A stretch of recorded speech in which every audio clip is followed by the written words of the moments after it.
जैसा कि दोस्तों हम लोगों ने पिछले वीडियो में पढ़ चुका था कि कंप्यूटर क्या है।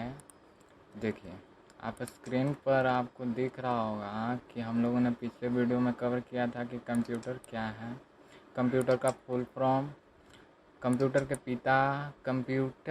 पिता ने एनालिटिकल इंजन का कब आविष्कार किया, ये डेवलप कंप्यूटर को किसने किया, ये कंप्यूटर के लिए क्या क्या ज़रूरी है ये भी हमने पढ़ चुका था। आउटपुट डिवाइस है क्या है, जैसे आउटपुट डिवाइस, इनपुट डिवाइस हमने पढ़ा था। इनपुट डिवाइस क्या है ये पढ़ लिया था। आज हम लोग पढ़ेंगे कि प्रोसेसिंग डिवाइस, प्रोसेसर डिवाइस क्या है। जैसा कि आपको स्क्रीन पर दिख रहा होगा कि प्रोसेस डिवाइस क्या है, जिस डिवाइस के अंदर सोचने का काम, यानी कोई भी हमारे पास सवाल आता है तो सबसे पहले हम सोचते हैं, थिंकिंग करते हैं, तब जाकर उसका हम जवाब देते हैं। तो कंप्यूटर का प्रोसेसिंग डिवाइस सीपीयू होता है, जिससे कहते हैं हम brain of computer, central processing unit इसका फुल फॉर्म होता है। और इस सीपीयू के अंदर 3 ऐसे घटक होते हैं जिनका रहना अति आवश्यक है, जिसका रहना अति आवश्यक है। वे क्या क्या घटक हैं इसको हम पहले क्लीन करेंगे और इसको, ठीक है। चलिए वह कौन कौन से घटक है इनको हम लोग देखते हैं। तो जैसा कि आपको स्क्रीन पर पहला दिख रहा होगा ALU, इसे हम 5 नंबर में आपको दिख रहा होगा कि ALU का मतलब है कि arithmetic logical unit. Arithmetic logical unit का मतलब क्या है कि जैसे आप कोई भी सवाल कंप्यूटर को देते हैं, कोई भी क्वेश्चन कंप्यूटर को देते हैं, जैसे 2 into 2 इंटू जो हुआ वह ALU, अर्थमेटिकल लॉजिकल यूनिट, इसका इंग्लिश हिंदी में कहते हैं अंगगणितीय तर्क इकाई। अंगगणितीय तर्क इकाई एक ऐसा, इस इकाई को 2 खंडों में बांटा गया है।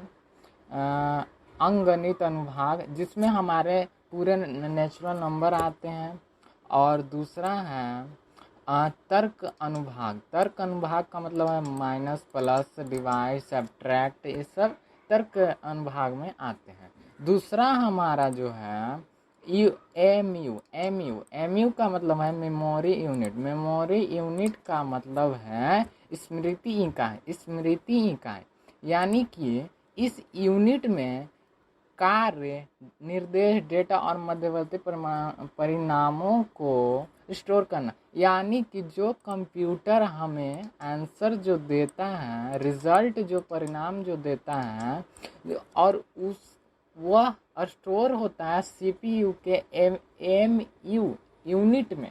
एमयू यूनिट में यह स्टोर हो जाता है, यानी स्मृति इकाई जिसे हम कहते हैं, उसमें जाकर यह स्टोर हो जाता है। चलिए आगे बढ़ते हैं। तो आगे है हमारा, आगे जैसे आप देख सकते हैं, आगे है एक है CU मतलब कंट्रोल यूनिट। कंट्रोल यूनिट क्या है, यानी नियंत्रण इकाई। जैसे हमारा बॉडी है, बॉडी है और उसमें ब्रेन के कई केंद्र होते हैं जिसका अलग अलग काम होता है। जैसे हाथ का कंट्रोल कोई और सेंट्रल केंद्र करता है, दिमाग को कंट्रोल कोई और केंद्र करता है, माउथ को कंट्रोल कोई और केंद्र करता है। तो इसी तरह से कंप्यूटर में भी केंद्र बनाए गए हैं कंप्यूटर को नियंत्रित करने के लिए, जिसे CU कहते हैं, कंट्रोल यूनिट कहते हैं। ठीक है, आगे चलते हैं। तो आगे है हमारा स्टोरेज डिवाइस।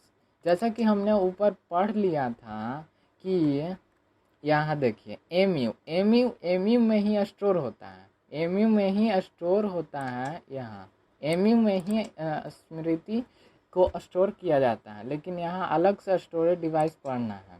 जैसे स्टोरेज डिवाइस को हम एकत्र यंत्र भी कह सकते हैं, और यह स्टोरेज डिवाइस कहाँ होगा, तो सीपीयू में होगा। CPU में यह स्टोरेज डिवाइस होगा, क्योंकि ब्रेन ऑफ कंप्यूटर में यह स्टोरेज डिवाइस होता है। जिस डिवाइस के अंदर डाटा या इंफॉर्मेशन को स्टोर सेव किया जाता है। CPU में है, लेकिन CPU के HDD, अब तो HDD आ गया है, पहले था HDD, हार्ड डिस्क ड्राइव में कोई भी डाटा को हम लोग सेव करते हैं, कोई भी डाटा को हम लोग सेव करते हैं HDD, हार्ड डिस्क ड्राइव। आगे हम लोग देखेंगे क्या है हार्ड डिस्क ड्राइव, क्या है HDD। चलिए आगे है हमारा, यानी जिस डिवाइस के अंदर डाटा या इंफॉर्मेशन को हम लोग स्टोर करते हैं उसे स्टोरेज डिवाइस कहते हैं। ठीक है, आगे है स्टोरेज डिवाइस के दो प्रकार होते हैं, यानी दो part, primary device, secondary device. Primary device को हम टेम्पररी डिवाइस भी कहते हैं और सेकेंडरी डिवाइस को परमानेंटरी डिवाइस भी कहते हैं। यानी प्राइमरी डिवाइस क्या है कि जैसे हम कंप्यूटर चला रहे हैं, कोई भी फिगर या कोई भी पेंट, ड्राइंग, डिज़ाइन पा रहे हैं, और वहीं तक जैसे हम ड्रा किए, और जैसे जैसे हम ड्रा करते हैं वैसे वैसे हमारा डाटा स्टोर हो जाता है। जैसे ही लाइन कटा, अब बिना सेव किए वह हट जाएगा, यानी वह जो है वह टेम्पररी डिवाइस में ही सेव होता है। अगर आप उसे सेव कर देते हैं तो वह परमानेंटली डिवाइस यानी सेकेंडरी डिवाइस में सेव होता है, यानी जो कंप्यूटर ऑन रहने तक डाटा स्टोर करे, जो कंप्यूटर ऑन रहने पर डाटा को स्टोर करता है उसे प्राइमरी डिवाइस कहते हैं। और जो कंप्यूटर ऑफ होने का मतलब कि हम सेव कर दिए हैं और उसके बाद भी इसमें स्टोर है, यानी वह कहाँ स्टोर है, सेकेंडरी डिवाइस में स्टोर है। तो इसीलिए इसे हम कहते हैं नॉन वोलाटाइल। रोम को नॉन वोलाटाइल और रैम को वोलाटाइल। रैम का फुल फॉर्म होता है रैंडम एक्सेस मेमोरी, और रोम को कहते हैं नॉन वोलाटाइल। इसे कहते हैं read only memory, read only memory. देखिए यहाँ लिखा हुआ है सेकेंडरी डिवाइस के अंदर लिखा हुआ है HDD, CD compact disc, pen drive, HDD हो गया, और एक होता है SDD। अब निकल दिया सैनडिस्क ड्राइव, अब निकला है कि सैनडिस्क ड्राइव, क्योंकि जब हमारा हार्ड डिस्क का फैन जो है स्लोली काम करता है तो हमारे कंप्यूटर भी स्लो काम करने लगता है, इसलिए सैनडिस्क ड्राइव को लॉन्च किया गया है, यह न्यू लॉन्च है। चलिए आगे चलते हैं, आगे हमारा है,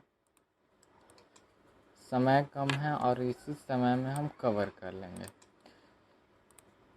चलिए आगे है हमारा यही है, ये जो आप देख रहे हैं स्क्रीन पर यहाँ, ये जो है यही है, क्या है, रैम, और इसे कहते हैं रोम, रैम रोम। ये है CD कॉम्पैक्ट डिस्क, ये है HDD हार्ड डिस्क ड्राइव। इसी में हमारा पूरा जो है हमारा डाटा स्टोर होता है, रिजल्ट स्टोर होता है। आगे चलते हैं, तो आगे है हमारा स्टोर आउटपुट डिवाइस। इसे पहले हम क्लीन कर लेंगे, इसे हम पहले क्लीन करते हैं, ये हो गया हमारा क्लीन।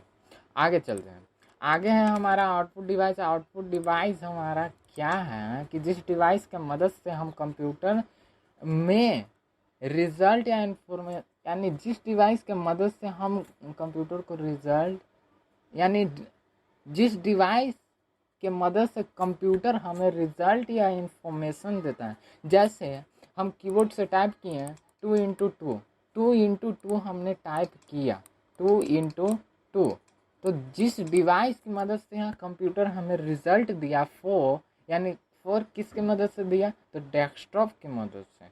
तो जो डेस्कटॉप हो गया, मॉनिटर जो हो गया, वह हमारा आउटपुट डिवाइस हो गया, क्योंकि उसी की मदद से हमें कंप्यूटर क्या दिया, रिजल्ट दिया, तो वो हमारा आउटपुट डिवाइस हो गया। जिस डिवाइस की मदद से कंप्यूटर हमें रिजल्ट या इन्फॉर्मेशन दे, आउटपुट डिवाइस कहलाता है। जैसे मॉनिटर हो गया, जैसे यहाँ मॉनिटर के 3 भाग होते हैं, LCD, CRT और LED। LCD को कहते हैं